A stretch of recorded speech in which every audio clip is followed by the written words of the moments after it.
नमस्कार विद्यार्थ्यांनो, सहज शिक्षण यूट्यूब चॅनलवरती तुमचे पुन्हा एकदा स्वागत आहे.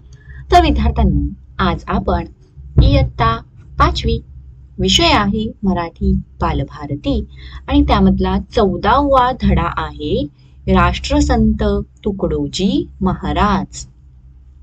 या धड्याचा आपण आज संपूर्ण स्वाध्याय बघणार आहोत. तर विद्यार्थ्यांनो, याच्या आधीचे सुद्धा जे धडे आहेत, कविता आहेत, याचे सुद्धा स्वाध्याय आपल्या चॅनलवरती ऑलरेडी अपलोड केलेले आहेत. त्यासाठी प्लेलिस्ट बनवली आहे आणि त्या प्लेलिस्टमध्ये सर्व स्वाध्याय तुम्हाला बघायला मिळणार आहेत.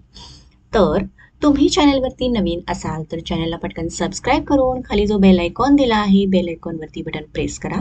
म्हणजेच तुम्हाला इतर सुद्धा जे तुमच्या इयत्तेशी रिलेटेड व्हिडिओज जेव्हा अपलोड करेन त्याचे नोटिफिकेशन मिळेल. तर चला आपला पहिला प्रश्न बघूया. एका वाक्यात उत्तरे लिहा. त्यातील अ, शिकारीला गेलेल्या राजाने कोणती शपथ घेतली?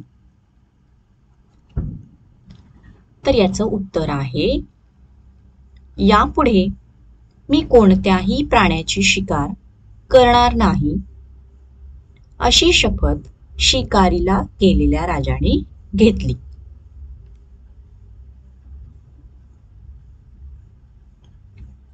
प्रश्न आ, तुकडोजी महाराज कोणकोणत्या भाषांतील कवणे बेभान होऊन गात असत? तर याचे उत्तर, तुकडोजी महाराज हिंदी, उर्दू आणि मराठी या भाषातील कवणे बेभान होऊन गात असत.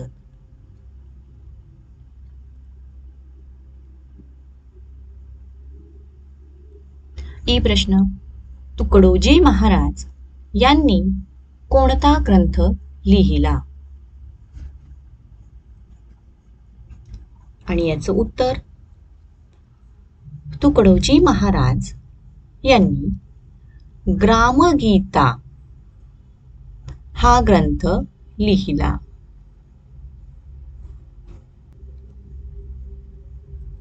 विद्यार्थ्यांनो, व्हिडिओ आवडत असेल तर व्हिडिओला लाईक करा. चॅनलला अजूनही जर तुम्ही सबस्क्राईब केलं नसेल तर पटकन चॅनलला सबस्क्राईब करा. आणि हो, तुम्हाला असेच स्वाध्यायाचे व्हिडिओ आणखीन कुठल्या विषयाचे हवे असतील तर तसे कमेंट बॉक्समध्ये कमेंट करून नक्कीच कळवा. दुसरा प्रश्न, का ते लिहा. अ, राजाने शिकार करण्याचे सोडले. आणि याचं उत्तर आहे, प्राण्यांची शिकार करणाऱ्या राजाला तुकडोजी महाराजांनी त्याची चूक लक्षात आणून दिली. राजाला स्वतःची चूक कळून आली आणि त्याने यापुढे मी कोणत्याही प्राण्याची शिकार करणार नाही अशी शपथ घेतली आणि शिकार करण्याचे सोडले.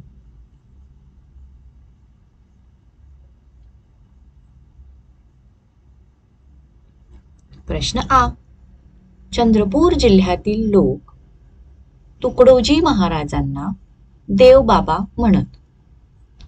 तर याचं का हे उत्तर आपल्याला द्यायचं आहे. उत्तर, तुकडोजी महाराज हिंदी, उर्दू आणि मराठी भाषेतील स्वतःचीच कवने खंजिरीच्या तालावर बेभान होऊन गात असत. ऐकणारे तल्लीन होऊन तासनतास डोलत असत. त्यांच्या या आगळ्या गुणसंपदेमुळे लोक त्यांना देवबाबा म्हणू लागले.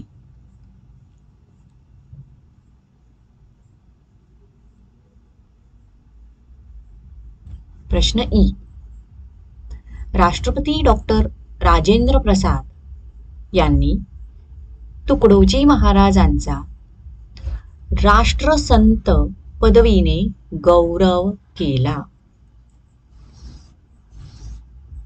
आणि त्याचं उत्तर, सन 1947 च्या स्वराज्य प्राप्तीनंतर भारतीय प्रजासत्ताकात विविध संस्थांनी विलीन करण्याचे कार्य सर्वात महत्त्वाचे होते.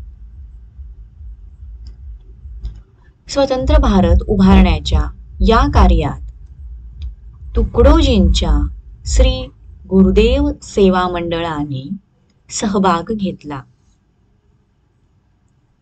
तसेच स्वच्छता, व्यसनमुक्ती, आरोग्य संरक्षण आणि ग्रामोद्योग संवर्धन यांसारखे त्यांनी उपक्रम राबवले.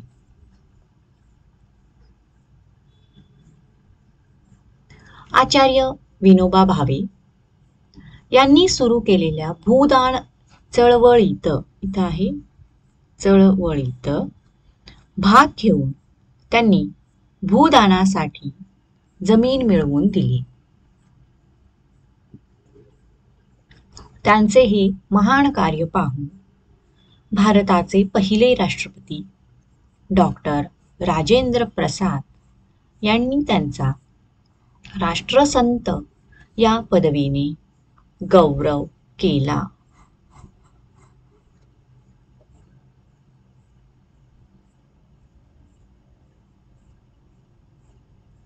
चला विद्यार्थ्यांनो, व्हिडिओ एंड पर्यंत नक्की बघा आणि आवडत असेल तर पटकन लाईक बटन क्लिक करा. तिसरा प्रश्न, तुमच्या शब्दात उत्तरे सांगा.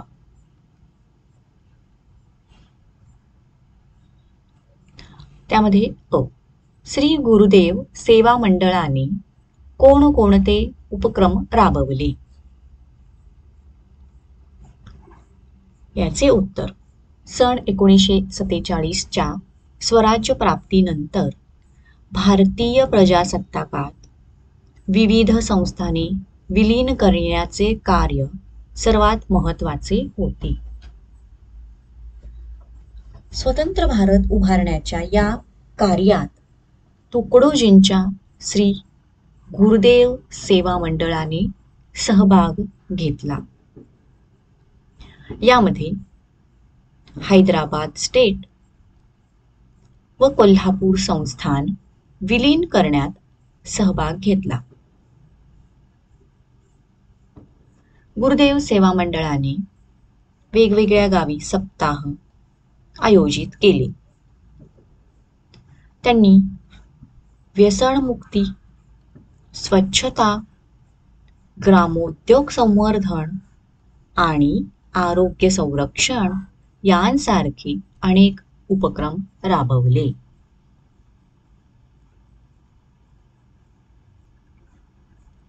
प्रश्न आ, साने गुरुजींच्या उपोषणाला समर्थन देण्यासाठी राष्ट्रसंत तुकडोजी महाराजांनी काय केले? तर याचे उत्तर, पंढरपूरच्या विठ्ठल मंदिरामध्ये सर्वांना प्रवेश दिला जात नव्हता. या मंदिरात सर्वांना प्रवेश मिळावा म्हणून साने गुरुजींनी उपोषण सुरू केले. राष्ट्रसंत तुकडोजी महाराज यांनी अनेक लोकांच्या सह्या मिळवून त्या उपोषणाला समर्थन मिळवून दिले. प्रश्न ई, राष्ट्रसंत तुकडोजी महाराजांनी जपान देशात जाऊन कोणते कार्य केले? उत्तर आहे, जपानमध्ये आयोजित परिषदेमध्ये राष्ट्रसंत तुकडोजी महाराज यांनी भगवान बुद्धांच्या पंचशील तत्वांची माहिती दिली. त्या ठिकाणी 18 देशांची जागतिक धर्म संघटना गठीत करण्यात आली. त्या संघटनेचे सल्लागार म्हणून त्यांनी कार्य केले.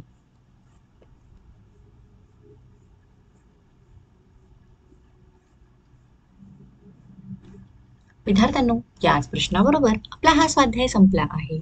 तुम्हाला व्हिडिओ कसा वाटला हे नक्कीच कळवा. त्याचबरोबर व्हिडिओ आवडल्यास व्हिडिओला लाईक करा, चॅनलला सबस्क्राईब करा. धन्यवाद.